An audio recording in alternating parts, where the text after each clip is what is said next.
So you want to know what I think about life. I don't know anything about life.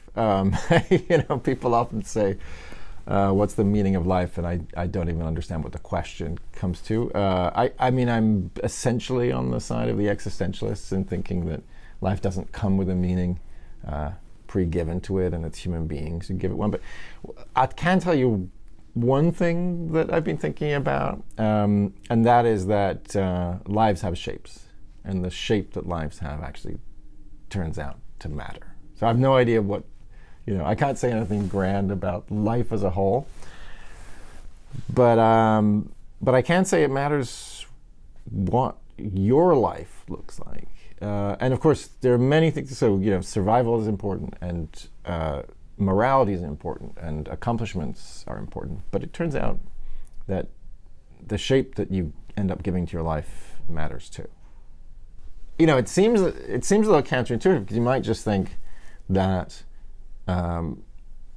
what constitutes a well-lived life is just whether you achieved what you wanted to do, and whether you were a good person, and things like that. And all these things are important. But here's an example that people often give.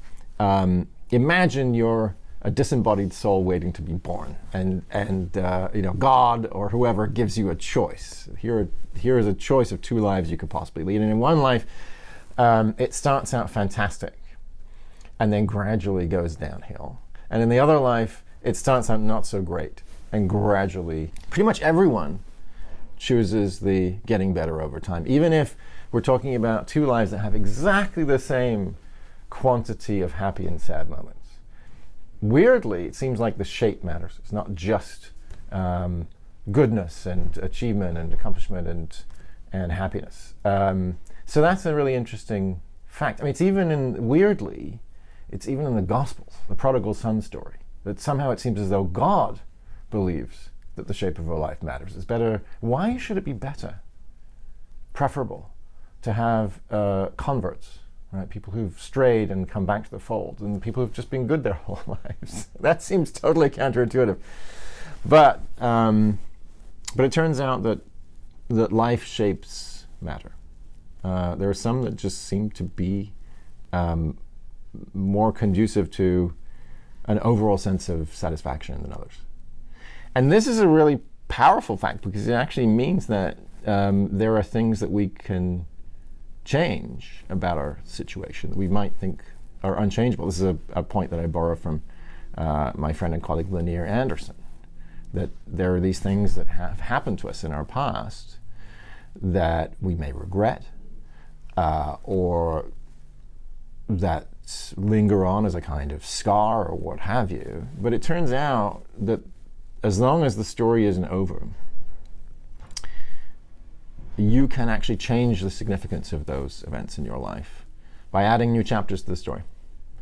New chapters don't just make the story longer, they actually change the totality that is the story. And by changing the totality that is the story, they change the significance of the earlier events. So take the case of someone you knew when you were in high school, and maybe you sat next to them in class, but you didn't pay much attention to them, and you lived your life. And so imagine you write your memoir. Probably don't even mention that person. Now your memoir is published, and that person buys a copy. It's like, oh yeah, I remember this person, and they contact you, and you go out for coffee, and then you have dinner, and then you go on a couple of dates, and then you fall in love, and then you get married. Now you write a second volume of your memoir. It's not that you're going to just add a chapter to that memoir. The whole memoir is going to change. That whole passage about your time at high school is going to be totally different. You're going to say, I was sitting next to the person who would go on to become the love of my life, and I didn't know it, and how foolish I was, and little did I know. So this is the power of narrative. This derives from the fact that our lives aren't just a succession of events with no connection between them. They actually often look like stories, or at least that we can think of them as stories. And since we can think of them as stories, we can think of the totality being more than the sum of its parts. And since we can think that, well, the things we do now actually reach back and transfigure the significance of things that we did in the past. So that's a source of extraordinary power if we avail ourselves of it. So I got nothing to say about life generally. I don't know anything about life generally. But here's a small little thing about how we could think about the shape of an individual life. So that's a fair objection. So you're saying, it sounds like you have this excessively narrative way of thinking about things. What about living in the moment? Shouldn't we live in the moment? And I think there's a lot to that idea. I mean, I really do think we should not at all get swamped by narrative thinking. But here's the catch. Very often, the moment that we're living in is a moment that belongs to a narrative and gets its force from its place in the narrative. So one of my favorite poems is this poem by the Greek poet Cavafy called Ithaca. And he says basically, don't hurry getting home, right? So he's thinking about Odysseus. You're on a journey home, don't hurry, enjoy the journey. But, he says, Ithaca gave you this marvelous journey. Without her, you would never have set out. In other words, you should absolutely dwell on the journey, but if there's no destination, there's no journey. There's just meandering about aimlessly. So it's kind of an interesting tension, if you like. We have to live in the moment. That's really vital. But what it means to live in the moment actually is to live in a moment that's part of a narrative. That's what makes moments potentially so special. That, they're not just, it's not just yet another thing followed by yet another thing, followed by yet another thing.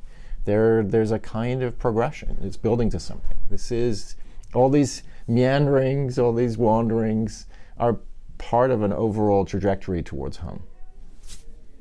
So what you're asking is, then it sounds like we need a project, and life doesn't come with projects built in, and I think that's exactly right. Again, I would agree with the existentialists on this thought, right? That we need a project. We need something that gives a shape and a destination to all the various things that we're doing in our lives. And we're the ones who are ultimately doing that.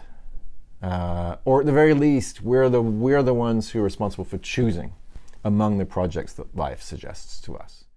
Oh, right. Okay, so you're asking me for an idea to share with your viewership. Great. Okay, yeah. So a thing that I've been thinking a lot about lately is all the things that works of literature do for us. Because I think we're often very tempted to think that either they're just for our amusement, or they're designed to teach us important truths about life. And I think maybe that happens sometimes, but there's just an extraordinary world out there of other things that works of literature are doing. So I'll just give you one example. I mean, we could mention emotional effects. We could mention the way that they shine a light into our soul and help us to know what we think about things, all kinds of things. But I'll just focus on one thing, which is the training of our mental capacities. So I think that there's a set of works of fiction that's designed to set us challenges. Every time we meet a challenge, we get better at reading the book.